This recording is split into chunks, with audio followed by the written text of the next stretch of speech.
Okay, hey Jen. So for this week's lesson, I'll be doing Unit 7, My Body, and the grammar for this week is possessive adjectives. To start the lesson, I will be doing greetings, saying hi to the kids, asking how they are, and then I will reiterate the classroom rules and explain to them how it will be different from a normal classroom environment and what they need to do. After that, we will review the parts of the body. To do this, I'll get the kids to get up and show me each part of the body that I say. To make it fun, I'll like go slow or fast with the kids to give them a bit of differentiation in what they're doing, I guess. Then in this activity, I will use the mouse to show the kids where each part of the body is and ask them what it is. So if you can see my mouse here, I'll say, what's this? Press this, they will say arm, and then arm would come up. So we'll go through these with all the kids, they would all come up.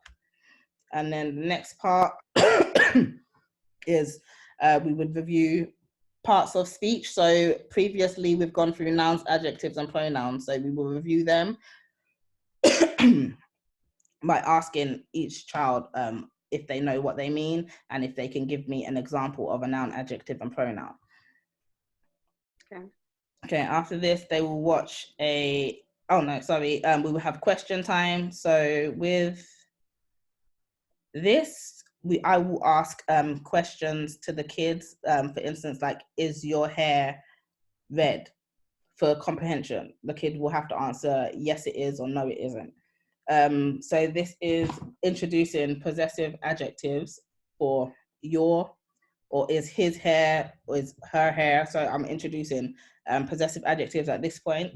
Then I will ask the kids if they know what possessive adjectives is and if they can tell me. If they can't, I will get them to watch this 2-minute video together. You don't have to watch it right now. And then after that, I will ask them again, do they know what possessive adjectives is? And then I will ask them to name which word is with which part of speech in these images. So for instance, if I said, Jenna, which word is a noun? You would have to tell me which is a noun. Which is the possessive adjective? You would have to tell me which is the possessive adjective. So we'll go through that, do a couple of those. Then we'll play this interactive shooting game that comes with the unit. So this is an online game. I will be doing the game, but the kids will tell me to stop when it's their turn, and then it clicks, and then, hold on. Actually, I should actually just show you the game. Please hold. So I'm gonna log on to my NG Connect and go onto the game to show you quickly how the game works. Is my screen still sharing? Yes. Oh, good. But I think you have to toggle between the PowerPoint is still sharing. Once you get to the game, you have to switch over. Oh, okay.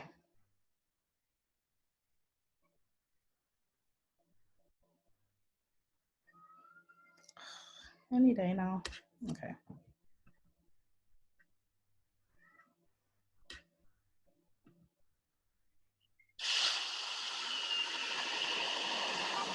Okay, got it up.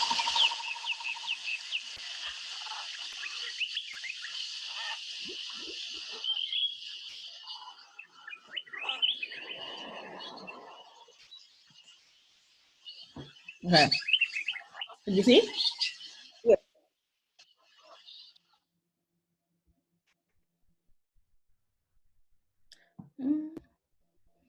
Any day now. Gosh. Oh, only me. I refreshed the page at the last moment. All right. So yeah. So basically, the student will say stop. I press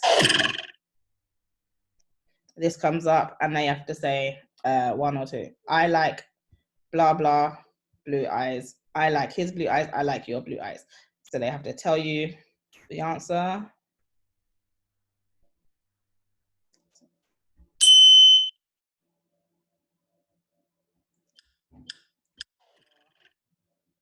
The students will have to read it itself.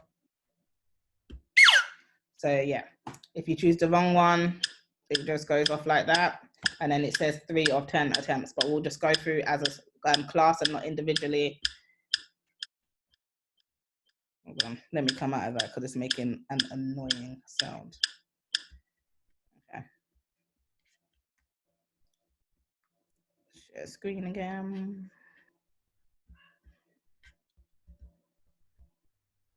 Okay. Okay.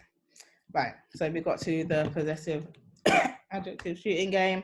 Now, after sorry, they did the game. We will have a reading activity. So this is an activity called Who is Who. Each child will have to read the paragraph and then figure out which person they're talking about. So I will do an example and then let the kids do one for themselves after. So like, he is tall and wearing a brown jacket. His teeth are very white. Who is he? And then the students would have to pick 1, 2, 3, 4, 5, or 6. Yeah. Did you put your hand up? Oh, I thought I saw you. I did. Yeah, there you go. I was thinking, what? I just saw it at the corner of my eye. Yeah, so we'll go through that. As I told you before, I've got 3 kids, so I've got 3 here. And then exit ticket is tell us, I've changed this actually, tell us one thing about someone in your family. So they would have to say, my mom's name is Daisy, her hair is black. They have to tell us a thing using an adjective and a possessive adjective. And then I will hand out homework, which I will send to their parents, and then explain the homework to them, and then that will be all. I've sent you the worksheets for the homework actually. So the differentiation is the first worksheet for a lower level has an audio file with the worksheet, so they don't have to read the worksheet themselves.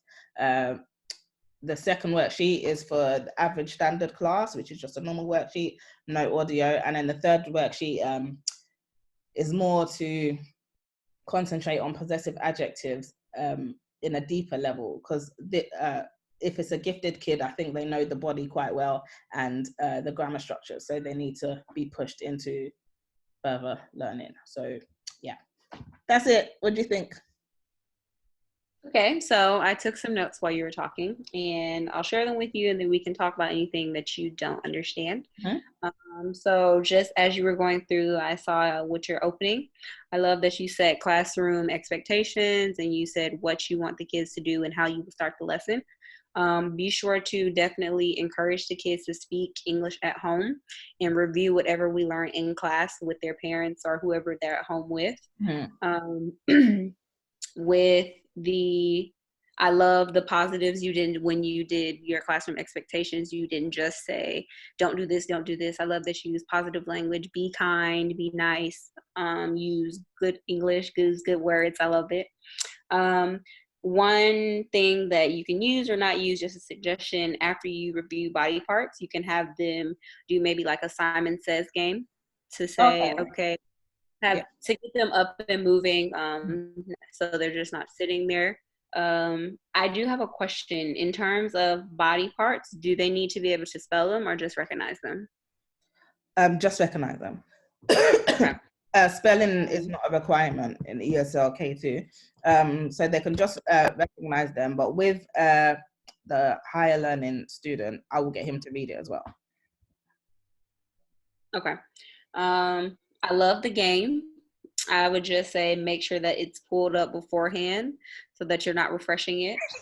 And for the exit ticket, definitely be sure to model it so that they're using the correct structure, because I can see now that the kids just say, my mom is Daisy, and they leave it at that instead of giving you what you're looking for. And if they're seeing something, you're not really understanding if they learned anything from the lesson. I have had a chance to look at the worksheets, and I love how you differentiate it. You give, especially when children are ESOL students, they need that auditory to help connect it. Mm-hmm. So giving the auditory option for the lower level learners is great. Another thing I could say, or another thing you could add in, maybe for this time or next time for the gifted students or your higher level learners, make them create something, not just fill in blanks and things like that. Okay. That takes more cognitive ability and cognitive awareness. You can give them an example, but have them create their own. Give them like a word bank, and they have to use his, hers, your, my each time.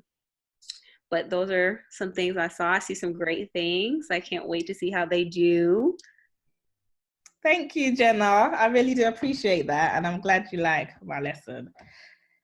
Yeah, so we'll see. So my lesson's on Tuesday. We'll see how that goes, and then I'll let you know if. Can't wait to talk about it. Thank you. Can't wait either. Thank you so much. Bye, Jen.